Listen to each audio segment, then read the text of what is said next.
ਮਿੰਟੂ ਜੀ ਖਬਰਾਂ ਵੱਲ ਆਈਏ ਤੇ ਸ਼ੁਰੂਆਤ ਕਰੀਏ ਅੰਮ੍ਰਿਤਪਾਲ ਸਿੰਘ ਤੋਂ। ਅੰਮ੍ਰਿਤਪਾਲ ਸਿੰਘ ਦਾ ਸਾਥੀ ਜੇਲ੍ਹ ਤੋਂ ਰਿਹਾ ਹੋ ਗਿਆ ਜੀ। ਜੀ ਦੇਖੋ, ਅੱਜ ਦੂਜੇ ਦਿਨ ਵੀ ਜੋ ਕੱਲ ਅਜਨਾਲੇ ਚ ਹੋਇਆ ਸੀਗਾ ਤਾਂ ਉਹਦਾ ਸਾਰਿਆਂ ਨੂੰ ਚੇਤਾ ਭੁੱਲਿਆ ਨਹੀਂ ਸੀ। ਅੱਜ ਵੀ ਉਸੇ ਖਬਰ ਤੇ ਜਿਹੜੀ ਆ ਨਿਗਾਹ ਬਣੀ ਰਹੀ ਆ। ਜੀ ਦਰਅਸਲ ਕੀ ਹੈ ਕਿ ਇਹ ਤੇ ਸਾਫ਼ ਹੋ ਗਿਆ, ਸਪਸ਼ਟ ਹੋ ਗਿਆ ਕਿ ਪੁਲਿਸ ਜਿਹੜੀ ਆ ਬੈਕਫੁੱਟ ਤੇ ਚਲੇ ਗਈ। ਪੁਲਿਸ ਨੇ ਕੱਲ ਸਟੇਟਮੈਂਟ ਦੇ ਦਿੱਤੀ ਸੀ, ਅੱਜ ਉਹਨਾਂ ਨੇ ਜਾ ਕੇ ਤੇ ਆਪਣੀ ਜਿਹੜੀ ਕਲੋਜ਼ਰ ਰਿਪੋਰਟ ਹੈ ਜਾਂ ਕੈਂਸਲੇਸ਼ਨ ਰਿਪੋਰਟ ਕਹਿ ਲਓ ਫਾਈਲ ਕਰ ਦਿੱਤੀ। ਕੇਸ ਦੇ ਵਿੱਚ ਰਿਲੀਜ਼ਿੰਗ ਆਰਡਰ ਬਣ ਗਿਆ। ਜੀ ਜਦੋਂ ਰਿਲੀਜ਼ਿੰਗ ਆਰਡਰ ਬਣ ਗਿਆ ਤਾਂ ਫਿਰ ਜਿਹੜੇ ਬੰਦੇ ਤੇ ਰਿਲੀਜ਼ਿੰਗ ਆਰਡਰ ਬਣ ਕੇ ਉਹਨੇ ਬਾਹਰ ਆਉਣਾ ਹੀ ਆਉਣਾ। ਬਾਹਰ ਆਉਣ ਤੋਂ ਬਾਅਦ ਜਿਹੜਾ ਲਵਪ੍ਰੀਤ ਸਿੰਘ ਉਰਫ ਤੂਫਾਨ ਸਿੰਘ ਹੈ, ਉਹਨੂੰ ਦਰਬਾਰ ਸਾਹਿਬ ਨਤਮਸਤਕ ਹੋਣ ਵਾਸਤੇ ਜਦੋਂ ਮੌਕਾ ਮਿਲਿਆ ਤੇ ਨਾਲ ਅੰਮ੍ਰਿਤਪਾਲ ਸਿੰਘ ਹੋਰੀ ਵੀ ਗਏ, ਹੋਰ ਵੀ ਇਹਨਾਂ ਦੇ ਸਾਥੀ ਸਨ, ਖਾਸੇ ਸਾਥੀ ਸੀਗੇ।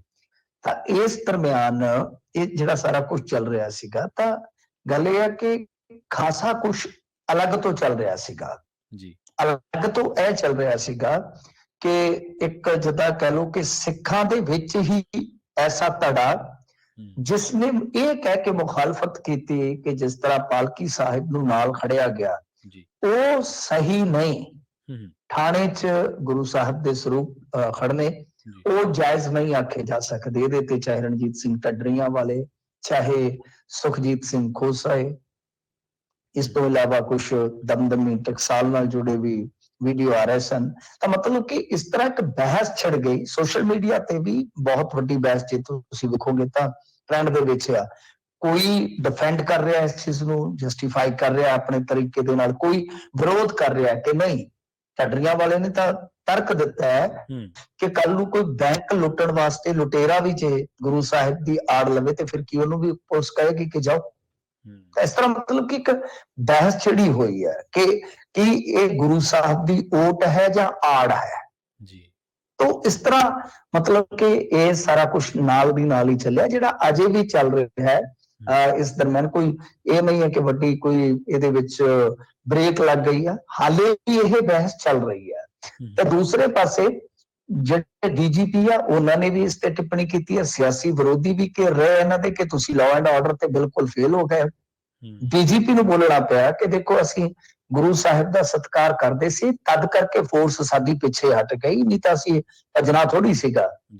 ਤੇ ਸਾਡੇ 6 ਬੰਦੇ ਇੰਜਰਡ ਹੋਏ ਨੇ, ਜਿਹਦੇ ਚ ਇੰਟਰਨੈਸ਼ਨਲ ਹਾਕੀ ਸਟਾਰ ਕਿਸੇ ਸਮੇਂ ਦਾ ਜੁਗਰਾਜ ਸਿੰਘ ਜਿਹੜਾ ਕਿ ਪੰਜਾਬ ਪੁਲਿਸ ਚ ਸੇਵਾ ਦੇ ਰਿਹਾ ਅੱਜ ਕੱਲ, ਕਿ ਉਹ ਵੀ ਫੱਟੜ ਹੋਇਆ।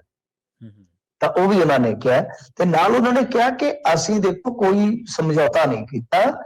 ਜਿਵੇਂ ਸਾਡੇ ਜ਼ਖਮੀ ਪੁਲਿਸ ਮੁਲਾਜ਼ਮ ਜਿਹੜੇ ਆ ਉਹ ਸਟੇਟਮੈਂਟਾਂ ਦੇਣਗੇ ਤੇ ਤਿਵੇਂ ਹੀ ਅਸੀਂ ਪਰਚੇ ਦਰਜ ਕਰਨੇ ਨੇ। ਇਹ ਇੱਕ ਵੱਡੀ ਗੱਲ ਸੀ। ਇਸ ਤੇ ਅੰਮ੍ਰਿਤਪਾਲ ਸਿੰਘ ਨੇ ਕਿਹਾ ਕਿ ਦੇਖੋ ਜੇ ਤੁਸੀਂ ਪਰਚੇ ਕਰੋਗੇ ਤਾਂ ਅਸੀਂ ਪ੍ਰਦਰਸ਼ਨ ਕਰਾਂਗੇ ਦੁਬਾਰਾ ਫਿਰ। ਤਾਂ ਮਤਲਬ ਕਿ ਉਹ ਕਹਿੰਦੇ ਕਿ ਇਹ ਤੁਸੀਂ ਜੇ ਝੂਠਾ ਪਰਚਾ ਹੁਣ ਕਰੋਗੇ ਤਾਂ ਫਿਰ ਅਸੀਂ ਪ੍ਰਦਰਸ਼ਨ ਕਰਾਂਗੇ। ਪਰ ਗੱਲ ਤੇ ਇਹ ਹੈ ਨਾ ਕਿ ਕੱਲ ਵਾਲੀ ਉਹ ਜੋ ਹਿੰਸਾ ਹੋਈ ਉਹ ਤੇ ਸਾਰਿਆਂ ਨੇ ਦੇਖੀ ਹੈ ਨਾ ਵਿਜ਼ੂਅਲ ਦੇ ਵਿੱਚ। ਕੋਈ ਇਹ ਤਾਂ ਡਿਨਾਈ ਨਹੀਂ ਕਰ ਸਕਦਾ ਕਿਉਂਕਿ ਜਿਹੜੇ ਪੱਗਾਂ ਲਵਾਉਣ ਵਾਲੇ ਪੁਲਿਸ ਵਾਲੇ ਸੀ ਉਹ ਕੌਣ ਸਨ, ਜਿਨ੍ਹਾਂ ਦੇ ਸਿਰ ਖੋਲੇ ਗਏ ਉਹ ਕੌਣ ਸਨ, ਉਹ ਵੀ ਪੰਜਾਬੀ ਜਾਂ ਸਿੱਖ ਸੀਗੇ।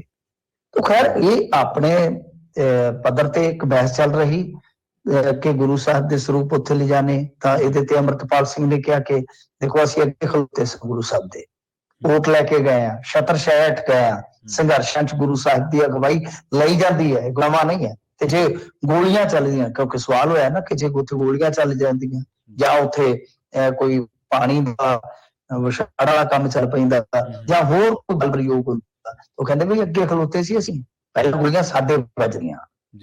ਮਤਲਬ ਕਿ ਇਸ ਤਰ੍ਹਾਂ ਬਹਿਸ ਮੁਬੈਸਾ ਵੀ ਚੱਲਦਾ ਰਿਹਾ। ਤੇ ਨਾਲ ਜਿਵੇਂ ਮੈਂ ਤੁਹਾਨੂੰ ਕਿਹਾ ਕਿ ਪੁਲਿਸ ਕੇਸ ਦੀ ਵੀ ਗੱਲ ਜਿਹੜੀ ਹੋ ਗਈ ਹੈ ਤੇ ਉਹ ਕਹਿੰਦੇ ਕਿ ਕੋਈ ਗੱਲ ਨਹੀਂ ਹੈ, ਤੁਸੀਂ ਪੁਲਿਸ ਕੇਸ ਕਰੋ, ਅਸੀਂ ਪ੍ਰਦਰਸ਼ਨ ਕਰਾਂਗੇ।